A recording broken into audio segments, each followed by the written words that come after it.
Word.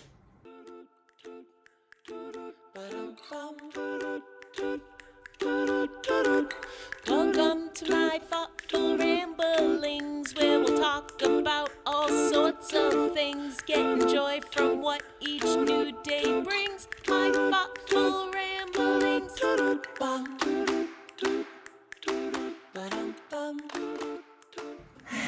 Okay, ready? All right.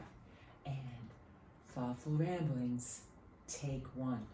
Hey guys, I am Michelle, and this, as you remember, is my daughter Sam. She just had her 25th birthday, and it's really hitting me because 18's an adult, and all these other, 21, an adult, but something about 25 that hits. That's like legit adult, I think.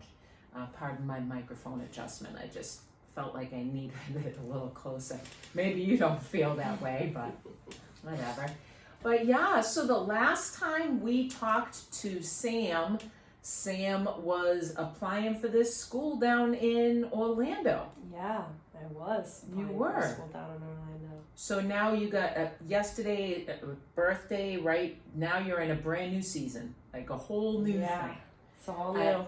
So tell us what I didn't want to leave this open-ended because I'm not gonna just The have. people want to know.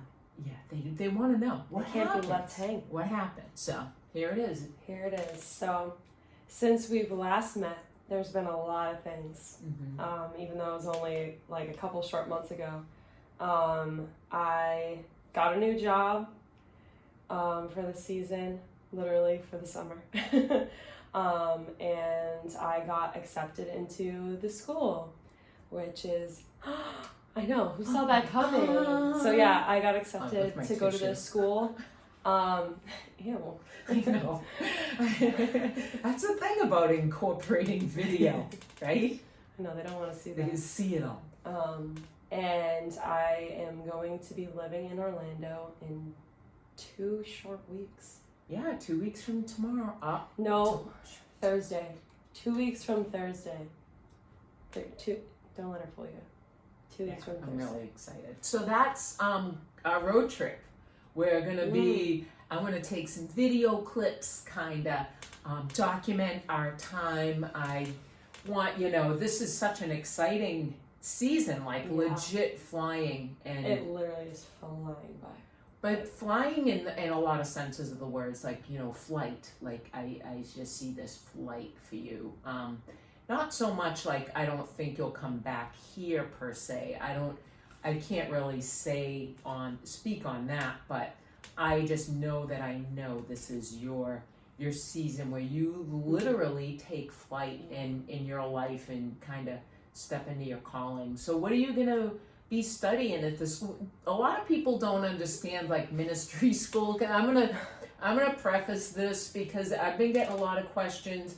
What is she gonna be, a nun? That's been a I big get one. that all the time, and my friends are like, "Are you gonna be a priest? Are you gonna be a nun?" No, I'm not. Sorry to break it to you.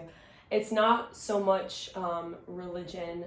Like I personally, sorry, I hit the table. Yeah. No, we're not supposed to Well, do that. we'll take it out on you later. once the cameras stop rolling. So for me, Jesus is alive.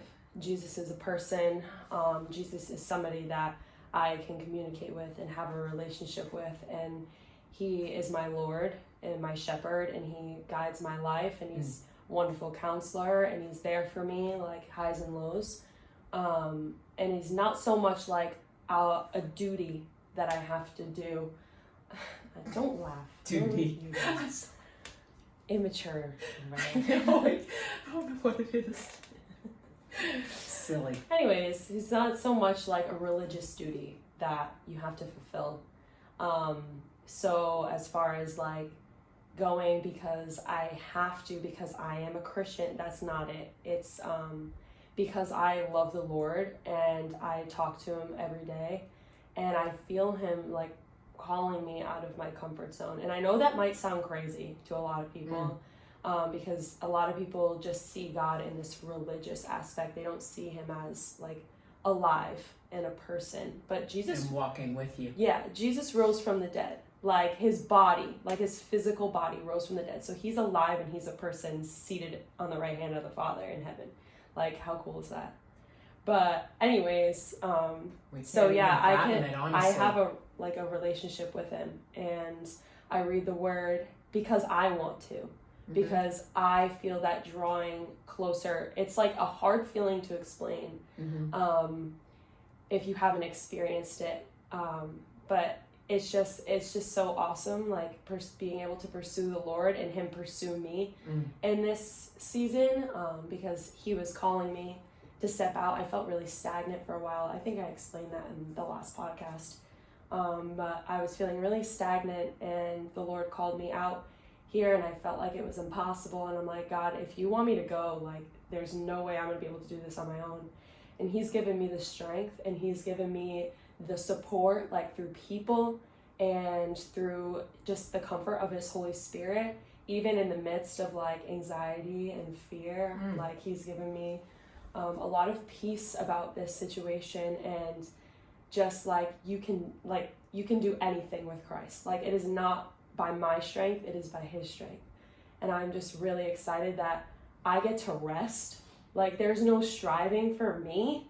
Like, it's all just the work of Jesus in my life. And like, yeah, I physically have to like move down there.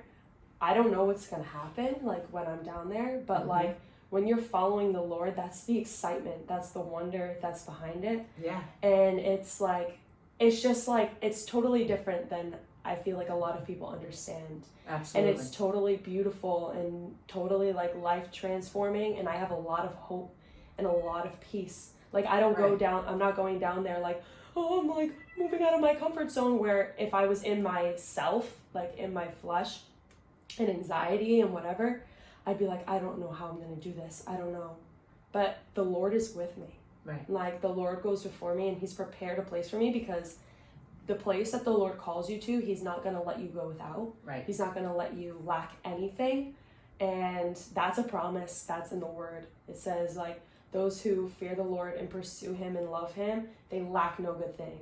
So I'm like super excited to walk in this season, and the Lord just fully be like enveloping my life and like developing my character and like just be able to pursue him without any distraction of like home and like comfortability, like being completely doused in uncomfortability is like a place where you can really grow as a person.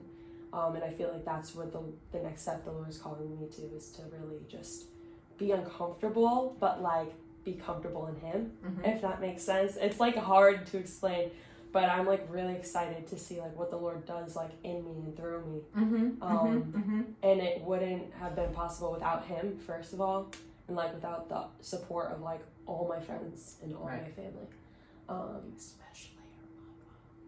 Especially my mom. Aw, that's nice. Yeah. You know, I can't help but just even like hearing your voice, it is so excited, you know, and you know, I'm a generation older than you, and as a generation, I see a lot of people my age kind of lose that excitement as they chug through life, and they don't have those you know, oh, she's just a kid, she doesn't know the, you know, kind of the negative side of the glass. I know the negative side of the glass. But it's so, I don't know, that newness in him, it never changes. You know, that excitement, you can have that at any stage in your life. It's like, and it's so, you know, and it's funny because I think we have more friends that, well, I have a lot of friends that are secular, I guess you'd say, you know, where they... I hate that word. I know. It's such a divisive kind of thing, but people who don't really know Jesus yet. Not yet. Right. Little do they know. But it's just, it's contagious, you know? People like, wow, you know, and maybe they don't even realize why they're drawn to your energy, or why they're drawn to your light, or why they're drawn to your person. You know what I mean? But it's that Holy Spirit inside you that and that excitement of just running after it, like, and not really caring what anyone says about it other than what you know to be true. That's the big thing. Like, I needed to be developed, like, through a few years, like, straight out of high school. I always kind of felt like I was supposed to go to a ministry school or like a Jesus kind of school or a Bible school, whatever. But I felt like the Lord like kind of developed my character from 18 to now, where I don't really care what anyone has to say, like, about it. Like, oh, why are you going down there? Are you sure? Like, are you going to be living down there? Like, meh, meh, meh. Whatever. Like, forever? Like, is that going to, like, what are you going to do after ministry school? What are you going to do with that degree? What are you going to do with that degree? Listen, there's not even a degree. I'm literally, like, I just love Jesus so much and just want to follow him in obedience, and that's literally it.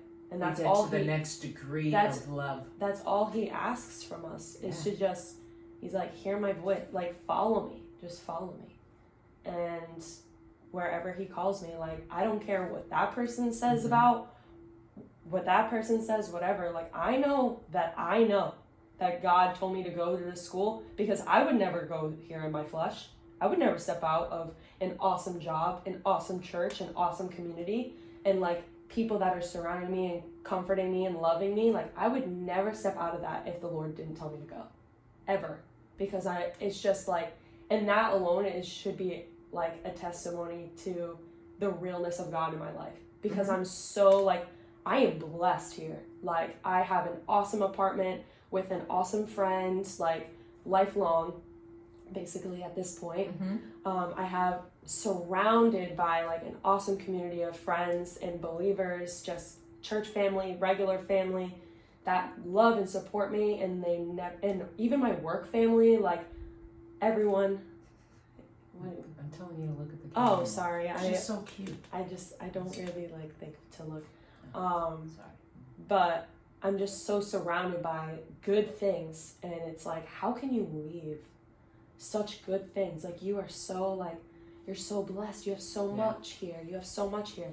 Yeah, but there's more where God is calling me to. Right. Like, when the Lord called Moses, like, out, and Abraham out, like, they could have, like, stayed. They had, like Abraham had his family. And can I add to that?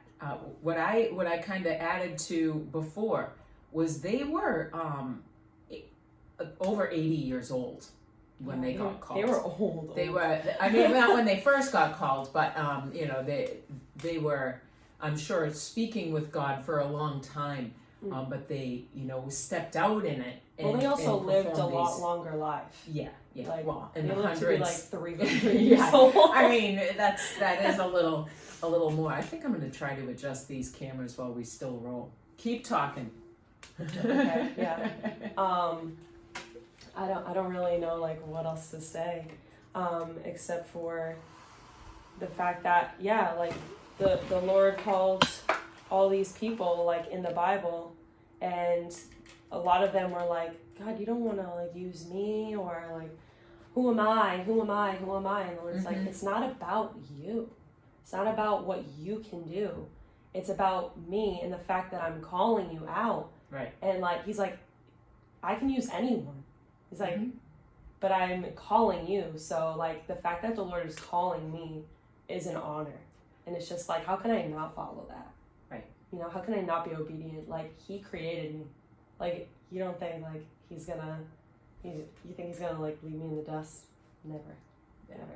And I think, you know, it's just in a world that's so kind of dark right now, and so much misinformation and lies, like the lies I feel like are like blackening the earth, like they're just like these tendrils of darkness.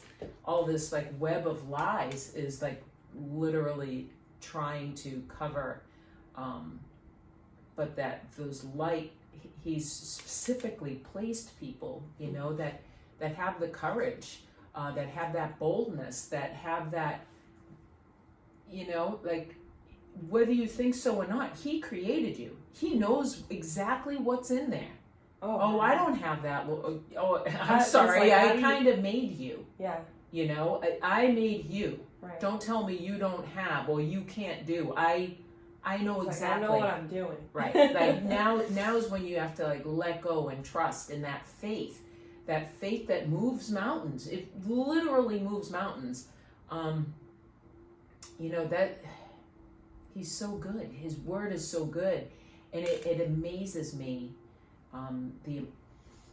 that people don't get to see that, or don't have eyes to see it, or can't, like, it's so real to me. It's so tangible to me, and I don't know. And it's easy. It's easy. All you have to do is ask. Yeah. And he's super, super gracious. Like, no matter like what how bad you think you are, or if you think you're gonna burn up when you walk into a church. You know how many people I hear say that? It's like Satan has blinded so many people to the love of the Father. Like, God's love is so great. He would never even, like, his grace is just so abundant and immense, no matter how bad you think you are. Even if you've like murdered 1,000 gajillion people or whatever, he is still there waiting for you. He still forgives you. And he still loves you and has a place for you. As long as you decide, like, this is what I want, I accept. That's all you have to do, is say, I accept you, Jesus. I accept. Like, what a free, awesome gift that is. I know. Like, but it's weird, walk with him, like, come on. I don't understand how it's so offensive. That name is so offensive to people. Like, if I use the name Jesus in reverence, it offends. People get mad when I use the name Jesus as a swear. Well, yeah. It's you know, people don't blink an eye. It says in the word, like, over and over, like, the world hated me before, like, it hated you. Like, Jesus was hated. Jesus there was nothing wrong. Like, there was nothing wrong with Jesus, and the world hated him. It doesn't make sense. No, it doesn't. Like, how somebody's so good and so awesome, but like, that's what the enemy does. He sees like the goodness and the awesomeness of God and wants people's hearts to be hardened and wants people to not turn to Jesus. So he makes it seem like, oh, God is all about rules and religion. You don't want to turn to him or be offended, harden your heart, like, without you even realizing it sometimes. If they knew what you did, and that's the thing too, God knows everything you've done. He knows it all, and he still loves you. I remember when I first kind of had my encounter with the Lord, it was, you don't want me.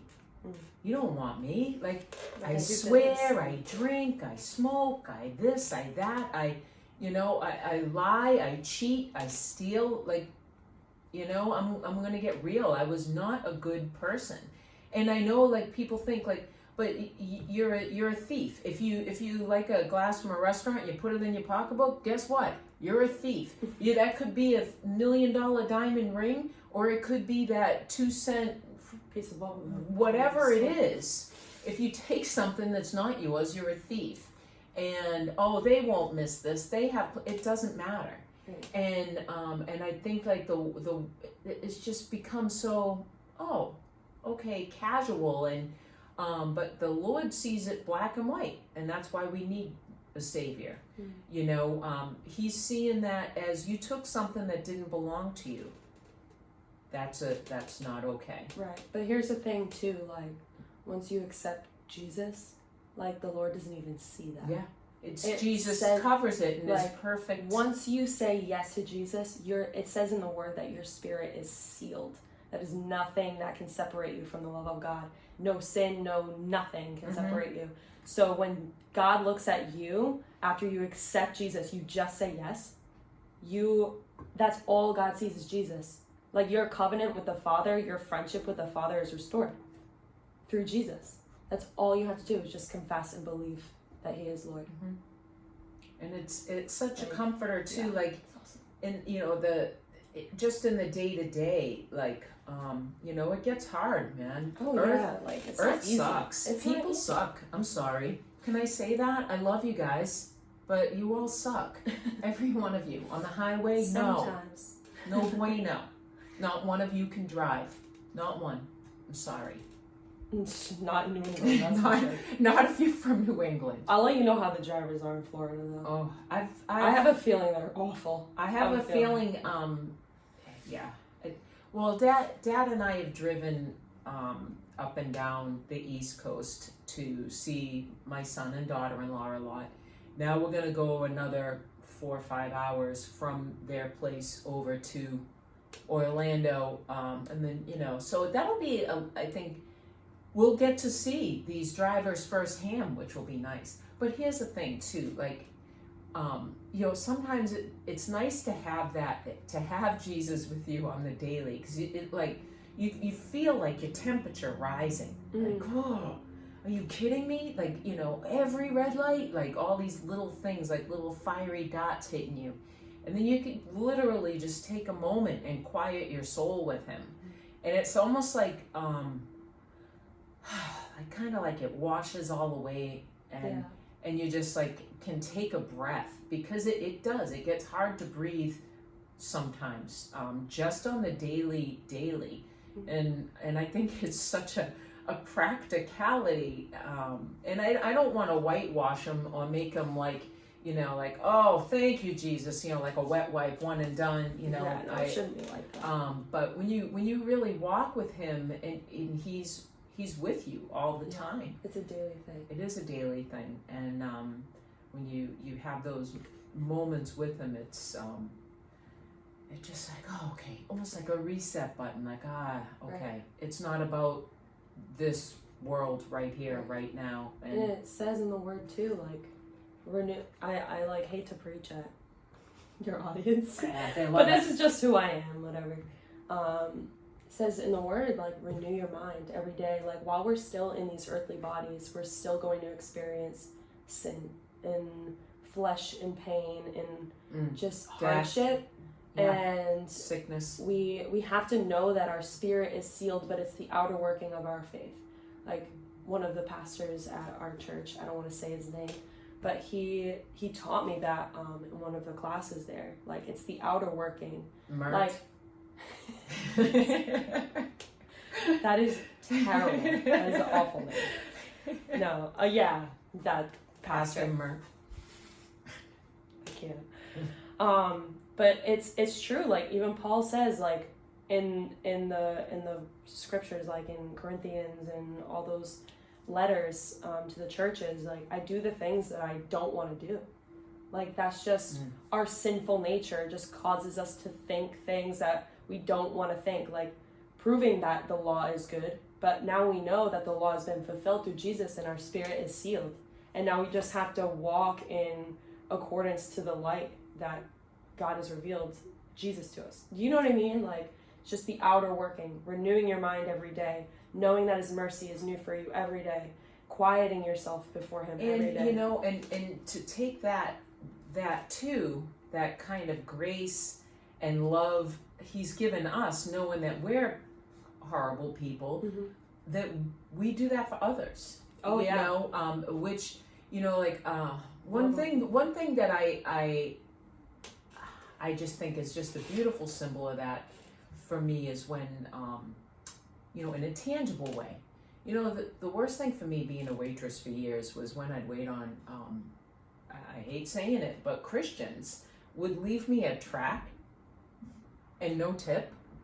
And it was like, that's beautiful, but I gotta buy groceries for my family after work. Like, what is this? Like, it almost like, this is what you give me? Not knowing, like, I don't know the value of Jesus. I don't, I'm a mom. I have to provide with today's tips. Now what? This is great. So now, knowing these things, like, as a Christian, like, remembering these little things that were when before I knew the Lord, like, those were my tastes of Christianity. Now it's like, you know what?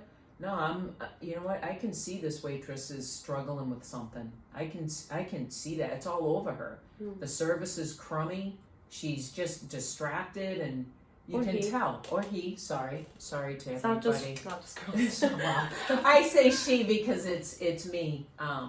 You know, I feel like a Dr. Seuss book now. Like I should rhyme something else, but I won't. And but now like when I see that, I do my best to bless them in a tangible way. And you know, maybe say a little prayer for them, maybe, you know, write them a little note, or maybe just kind of carry them with me throughout the day and reflect on them, and, you know, pray for them. It's a tangible way. And I think for us to be the light right now in this world, it needs to be tangible, because like you said, the world has hated him, you know, since the beginning. Well, what about the people who bear his name? I do. I am a Christian. I love Jesus, but I never, you know, I have a friend who's an atheist, and she's like, I do not agree with you at all. I don't like hearing about it. Just please respect that. All right, I'm just gonna be the light. Right. You know, I'm just gonna love you. Just like you wouldn't want them shoving that. Right. Down your Like throat. don't shove your pagan symbols down my throat, or tell me how I should worship a tree, because that's not how I do. In reality, it's up to that person to come to either a dead end or a crossroad, and they have nothing. Usually it's when somebody has nothing left that they turn to Jesus, which is like crazy, and he's still gracious to meet them there. Yeah. Like, even when you've tried everything else and you have nothing left, and you're like, all right, God, if you're real, he's still faithful. Like, that's what Dad did. I know. Like, he was struggling, like y'all heard on one of the podcasts, like, he was struggling with alcoholism, and he said, God, if you're real, I do not want this anymore. Please take this from me. I saw like a change in him too. He wasn't Instantly. so I don't want to say mean or negative, but it was like life was beating him up, you know? Depressed. Yeah, like and it was like the fruit of like a deeper sadness, like a deeper thing was coming out in drinking and not, you know, not being okay. And we're all not okay, but that God, and not only that, at the very same time was speaking to me, and each of us individually had no idea. God knows what he's doing. And then it was like, hey, what do you think about going to church? You know, and I'm expecting to get shot down. Like, yeah, okay. And he was like, yeah, okay. I was like, huh? What? I wasn't expecting that. Yeah. And it was me and you, and I think little Eric went to the Methodist church down the street from our house for the Good Friday service. It was like a Friday night. We were scoping it out. Is it candlelight? I feel like it was, but it was. That was the Good Friday. I actually got Reiki certified that day. I was, I know, which is so messed up at the same time. See, that's how good God is. I know, because it was like that thing in me where I could like see spirit. I don't know how else to say it, but you know, God was like, you know, now it's for me. Now it's for my glory. I'm gonna, you know, and I don't always, you know. You don't always know why you get a gift, you know, but I'm going to step out in it. I'm going to buy a microphone, a camera, and I'm going to step out in it. You know what? God's telling me to use my voice to proclaim his goodness. And I don't sing very well, I guess. I'm you sing pitchy. Great, Mom. Whatever. Don't you? She's pitchy. What? What did you? Pitchy. Pitchy. Yeah, I know, but that's okay. I have fun singing, and I just do it for. But everyone has different gifts, though. But this is my gift. I love to talk, and And you know, and that thing, like, you know, it's funny because when I was a little girl, I always like wanted to have my own show, and I used to write my own skits and like all this, like, and God's given me that now, you know, that you know, to be creative and silly and fun, and have fun with people, but also like talk about Him and His goodness, and sing of His praises in my voice, you know, and that's what we're called to do as Christians, to just walk in that, be bold in that, have, you know what, I see so many, I get, you know, the church is like the hospital. That's what a lot of people refer to it as, like the place where the broken go.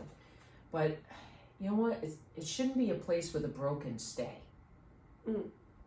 People need to pick up their mat and walk and move in the healing, awesome power that is Jesus Christ, to move in this thing, to move in their purpose, to walk in that destiny, to fill their mind with the word, to fill their soul with worship, and to live in what they're called to do. But instead, it's very discouraging to see so many people who know these truths. Like, you know, oh, you got that, this, oh, you're so, but you got something too. Everyone's got something. That's because everyone's looking inwardly instead of eyes up on the Father. Yeah. And like, if they did that, it'd be... Imagine the church. Imagine the church. Jesus is coming back for spotless bride. Yeah. Like, not for some... Oh, no, Jesus, you don't want me. Like, no, he's coming back for, like, authoritative, like, healed, bold Christians. Yeah, like, who are walking in what... And not out of duty. No. Like, Jesus, when Jesus came, he couldn't stand the Pharisees and religious leaders because they were like, how dare you walk into the temple and heal on the Sabbath? He's like, seriously? Like, I could just picture Jesus like, are you kidding me? You're telling me not to heal somebody's broken hand or crippled hand or leprosy on the Sabbath? And then calling me like a pagan, or saying, like, I can't imagine how like frustrating this must have been by religious leaders. And like, you know, that's it's funny too, because I love there's this show you can download it on an app. It's called The Chosen. I love that show. And so it is much. you know, the first episode for me was a little kind of a little long to kind of get into. I feel like it's vital though. But once I was in it, I was like, wow. Once Jesus showed up, go figure. So, but it's a perspective of the disciples. Yeah. Their relationship with one another, and their relationship with Jesus. And I love how, you know, like there's this one scene where and it's, you know, it's kind of like this. It's a creative take. But it's a really good creative take because it's very real. That's why. This one specific scene, there were, you know, they've all been following Jesus, and but Mary kind of turned back, and she entered into an old kind of inn that had, you know, a bar and all this stuff, gambling, all that. It was, you know, prostitution. It was just really gross with sin. Yeah.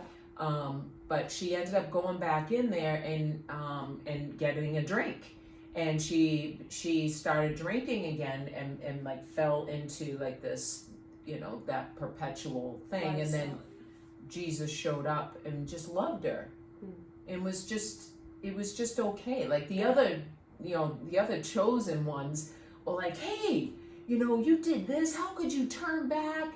And all the ones that were following Jesus.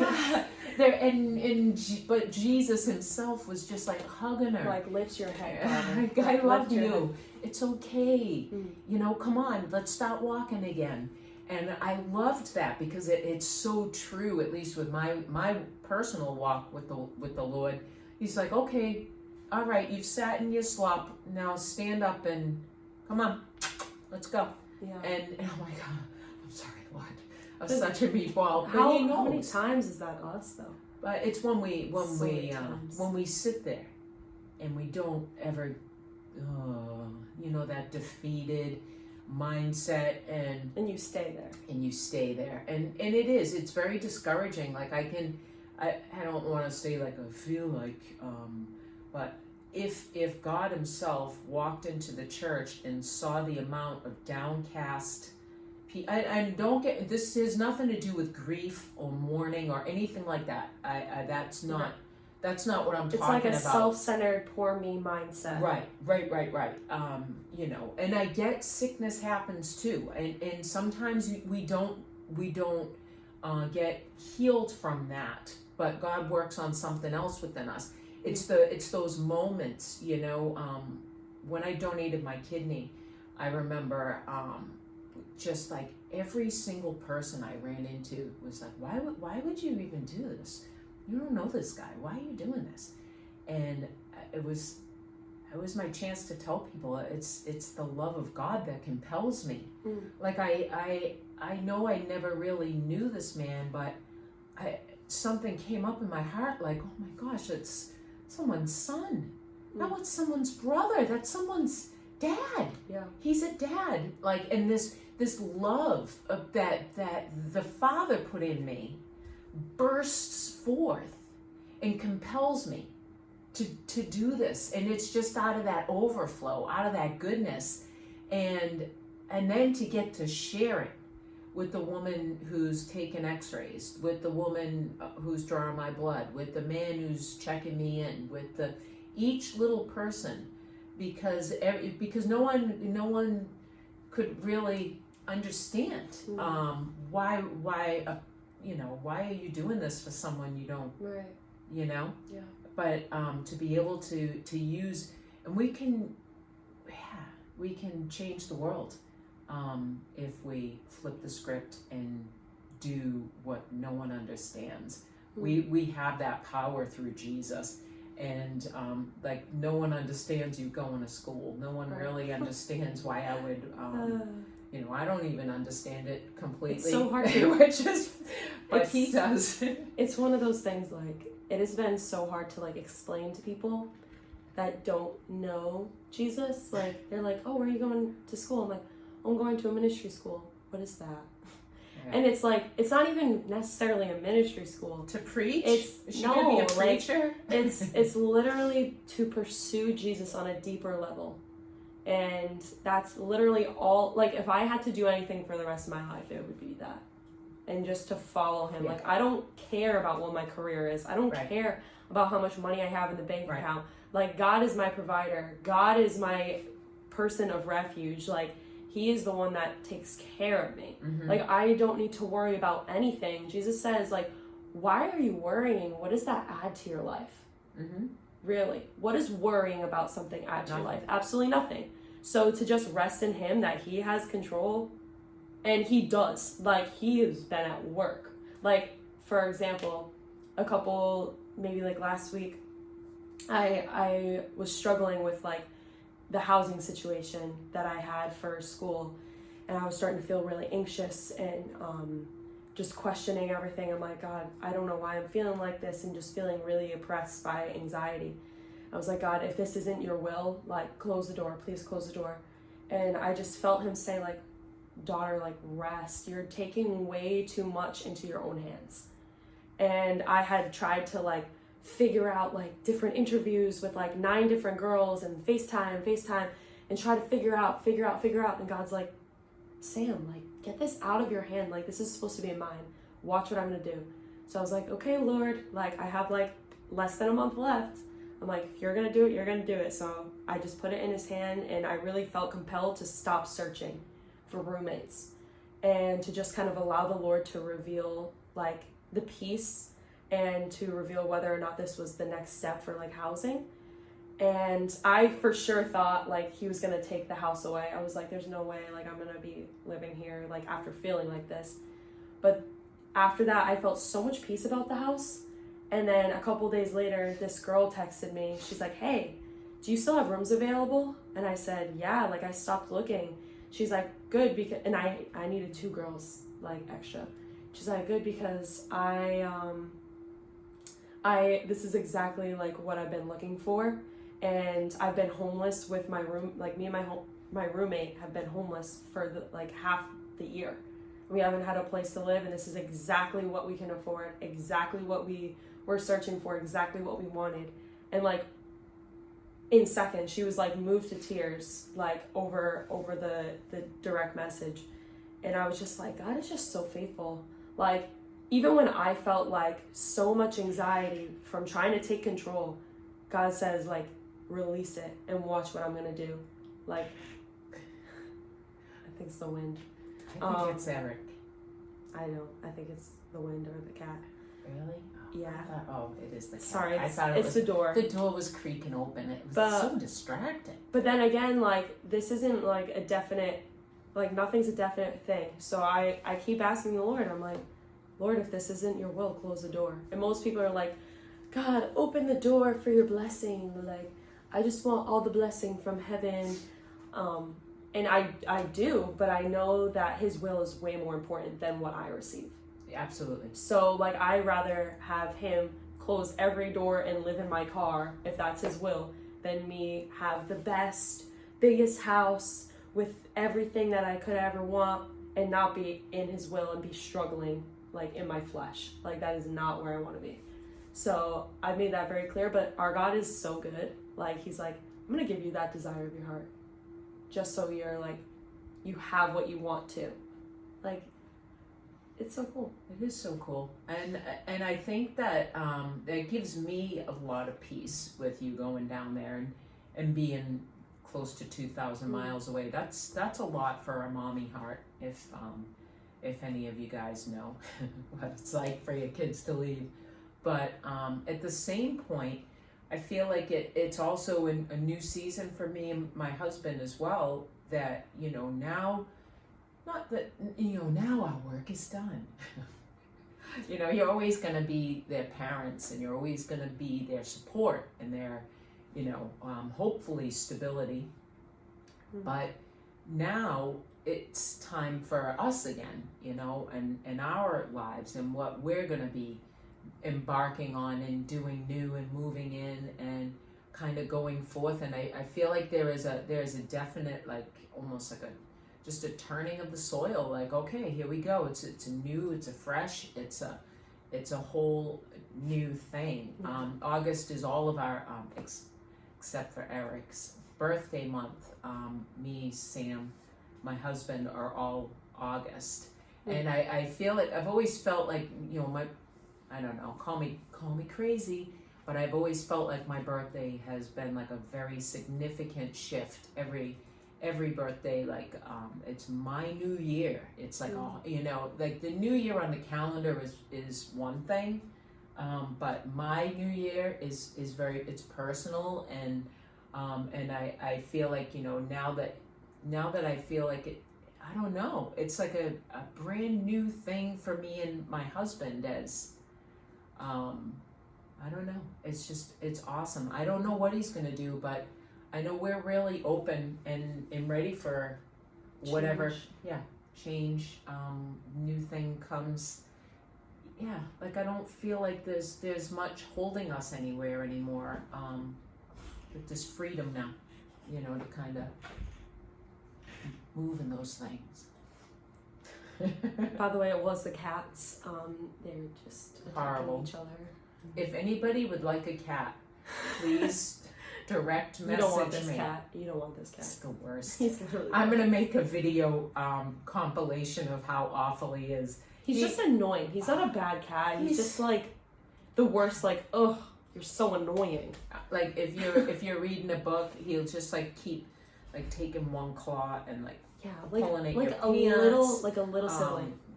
He's the worst. Oh, He's the worst. He is. Irritating. But he attacks Nala, and that's not good. So I do have to figure out something. But that's off the record. Oh my gosh! Will you look at the time? I'm gonna close it up. Anything else you would like to say before? This is going to be probably Sam's last appearance in this arena. Yeah. Because we're gonna be hitting that road soon enough. So that's gonna be pretty tight. Right, tight and out of sight. 2 weeks. Well, not for you. You won't. I don't know when you'll see it. You'll see it when you see it. All right. This Thursday. And you're gonna like it. It's good.